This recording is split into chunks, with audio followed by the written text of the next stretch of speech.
میت پر رونے والے لوگوں سے فرشتہ کیا کہتا ہے؟ کیا آپ جانتے ہیں کہ جس وقت کسی انسان کا انتقال ہوتا ہے اور لوگ اس پر رونا شروع کرتے ہیں، ایسا تو ہر جگہ ہی ہوتا ہے کہ کسی انسان کا انتقال ہوا تو گھر والے، عورتیں، بیوی، بچے سارے لوگ اس کے لیے روتے ہیں، تو اس وقت حضرت ملک الموت جو انسان کی روح قبض کر کے جا رہے ہوتے ہیں، تو وہ جب لوگوں کو روتا ہوا دیکھتے ہیں نا کہ عورتیں رو رہی ہیں اور اس کے گھر میں چیخ و پکار ہونے لگی، لوگ اس میت پر رونے لگے، تو وہ فرشتہ واپس آتا ہے۔ تاریخ میں آتا ہے کہ وہ فرشتہ واپس آنے کے بعد لوگوں سے کچھ کہتا ہے، اور لوگوں سے کیا کہتا ہے وہ یہ سن کر آپ دنگ رہ جائیں گے کہ وہ ملک الموت یعنی حضرت عزرائیل علیہ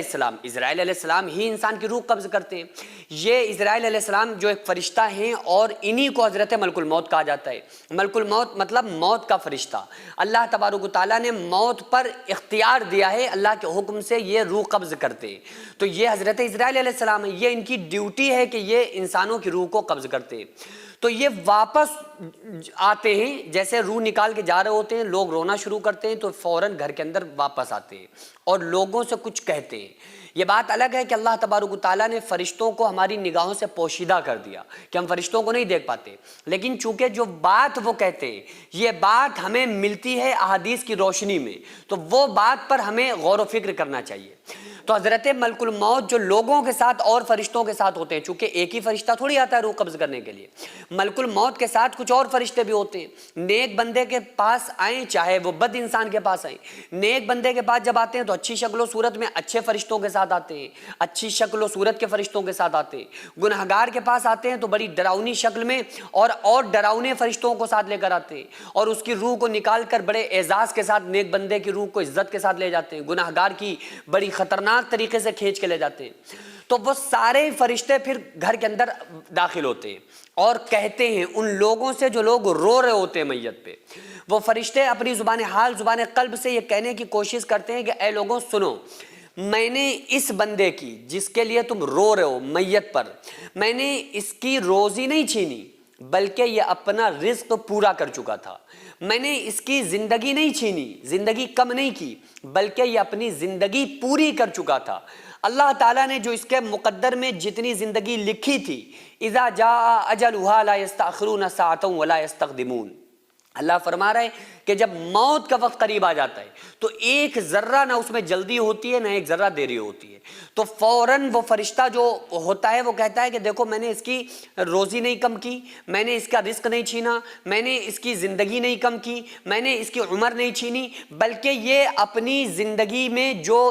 زندگی کے لمحات تھے وہ جی چکا تھا، جو اس کی قسمت میں جو رزق تھا یہ کھا چکا تھا، جتنا اس کے مقدر میں پانی تھا یہ پی چکا تھا، اور جتنا اس کے مقدر میں تم سب کا ساتھ تھا یہ گزار چکا تھا، لہذا اس کا ٹائم پورا ہو گیا، اب اس کو جانا ہے، اور یہ تو اب تمہاری گھر سے چلا گیا، اب یہ جا رہا ہے، لیکن سنو میں آج پہلی بار نہیں آیا ہوں۔ یہ کون کہتا ہے؟ فرشتہ کہتا ہے، ملک الموت کہتے ہیں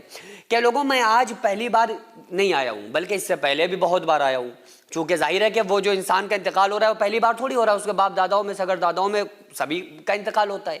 تو فرشتے کہتے ہیں میں پہلی بار نہیں آیا ہوں، میں اب آیا ہوں، اس سے پہلے بھی آیا ہوں اور بار بار آتا رہوں گا، اس وقت تک میں آؤں گا جب تک کہ اس گھر میں کوئی نہ کوئی انسان موجود رہے، یعنی کہ جتنے بھی دنیا کے اندر انسان موجود ہیں،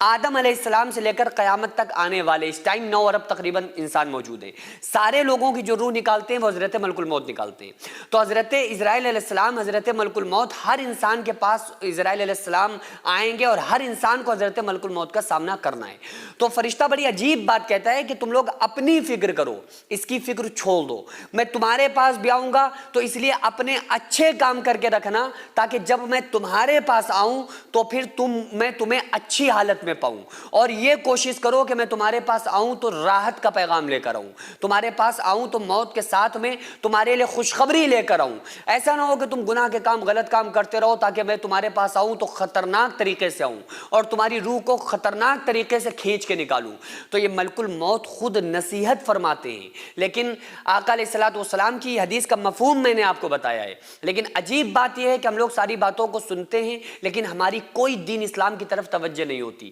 ہم زندگی میں ایسے جیتے ہیں جیسے ہمیں مرنا ہی نہیں ہے. اس لیے کہا جاتا ہے موتو قبل ان تموتو, کہ مر جاؤ مرنے سے پہلے. یعنی دنیا میں رہو لیکن اپنی خواہشات, ان خواہشات کو جو دین اسلام سے آپ کو الگ کر دیں, ان خواہشات کو مار دو, ختم کر دو, اور اللہ اور اس کے رسول صلی اللہ علیہ وآلہ وسلم کے غلام بن کے اس دنیا میں زندگی گزارو. سینکڑوں ایسے غریب پریوار جو فاقہ کر کے زندگی گزار رہے ہیں, اور بہت سے ایسے مجبور لوگ جو غربت کی وجہ سے بیماریوں سے جوجھ رہے ہیں اور ان کے پاس علاج کرانے کے لیے بھی پیسے نہیں ہیں, تو ان غریب فیملیز کو ہر مہینے ہماری سوسائٹی راشن دیتی ہے اور ان غریبوں کا فری میں علاج کراتی ہے. تو آپ لوگ ہمارے ساتھ مل کر ان بیوہ عورتوں اور یتیم بچوں کا سہارا ضرور بنیں اور ان کے راشن اور دوا علاج کے لیے زیادہ سے زیادہ تعاون کریں, اور یہ ارادہ کریں کہ غریب کے بچوں کو انشاءاللہ بھوکا نہیں سونے دیں گے. اور ہر ہفتے ہر مہینے آپ لوگوں سے جو بھی ہو سکے آپ تعاون ضرور کریں. جن کو 10-10 سال سے جو لوگ بستر پر پڑے ہوئے ہیں, انشاءاللہ تعالی ہم سب مل کر ان غریبوں کا علاج بھی کرائیں گے, اور ہر مہینے انشاءاللہ تعالی ان غریبوں کو ہم راشن پہنچائیں گے. یہ سوسائٹی کا اکاؤنٹ نمبر ہے اور یہ اسکینر ہے. آپ لوگ اس اکاؤنٹ پر